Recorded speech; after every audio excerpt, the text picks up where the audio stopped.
क्या एक ही माला से कई मंत्रों का जाप हो सकता है? आप कर सकते हैं। अगर आप चाहें तो कर सकते हैं, इसमें कोई इशू नहीं है। लेकिन अगर आप कुछ स्पेसिफिक करना चाहते हैं तो नारायण से संबंधित जाप आप तुलसी पे कर सकते हैं, बाकी अन्य से संबंधित जाप आप रुद्री से कर सकते हैं, रुद्राक्ष से कर सकते हैं। ये एक चीज़ है। दूसरा, आपने पूछा कि आसन पर बैठकर जाप करना आवश्यक है। आसन सिद्धि ही आवश्यक है। आसन सिद्धि ही सर्वाधिक आवश्यक है। प्रत्येक व्यक्ति का आसन सिद्ध होना चाहिए। तो आपके पास आपका आसन तो होना ही चाहिए। उस आसन पर बैठकर 2, 5, 7, 10, 11 जो भी माला आप करते हैं एटलीस्ट वो करें। बाकी आप इधर उधर जैसे भी कर रहे हैं वो करते रहें, बट आसन पर बैठ के नियमित रूप से जरूर करें, क्योंकि आसन सिद्धि होगी तब आनंद होगा। अब आसन का प्रयोग कैसे करते हैं? जब आप आसन रखते हैं तो उसको प्रणाम कीजिए, उसको प्रणाम करके फिर उस पर बैठिए, और जब आपका जाप पूरा हो जाए तो जल छोड़कर उसको फोल्ड कर दीजिए। तुरंत उठते से ही फोल्ड करना है।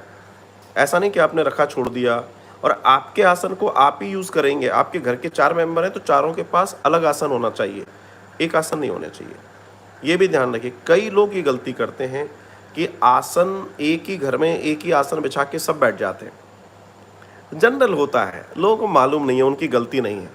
तो मैं यहाँ इस बात को सुधार कर दूं कि आपके पास आपका आसन होना चाहिए, माताजी के पास माताजी का आसन होना चाहिए, पिताजी के पास पिताजी का आसन होना चाहिए, बहन के पास बहन का आसन होना चाहिए, भाई के पास भाई का आसन होना चाहिए। ये आपका बैंक बैलेंस है, ये आपका एनर्जी बैलेंसिंग पोर्टल है, जहाँ आप मिक्सिंग नहीं कर सकते। And you can settle your energy with this asan and माला।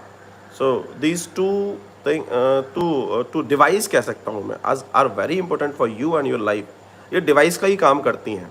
ऐसे करती हैं कि जब आप अपने रेगुलर आसन पर जब आप बैठते हैं तो आप तुरंत एक्टिव हो जाते हैं, क्योंकि उस आसन में आपकी ऊर्जा विद्यमान है। और जो माला आपकी है वो भी आप ही को करना है, और आप ही के द्वारा कोई नहीं करेगा, तो वो भी ध्यान रखें।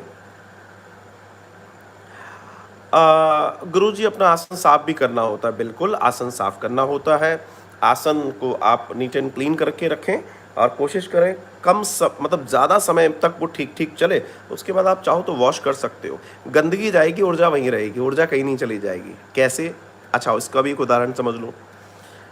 एक जगह पर एक चोरी होती है, या एक जगह पर एक मर्डर होता है, 5 मिनट के लिए समझिएगा, और उस जगह पर ब्लड फैल जाता है, जिसने करा है उसके निशान, हाथ पैर, एनर्जी, खुशबू सब रहती है।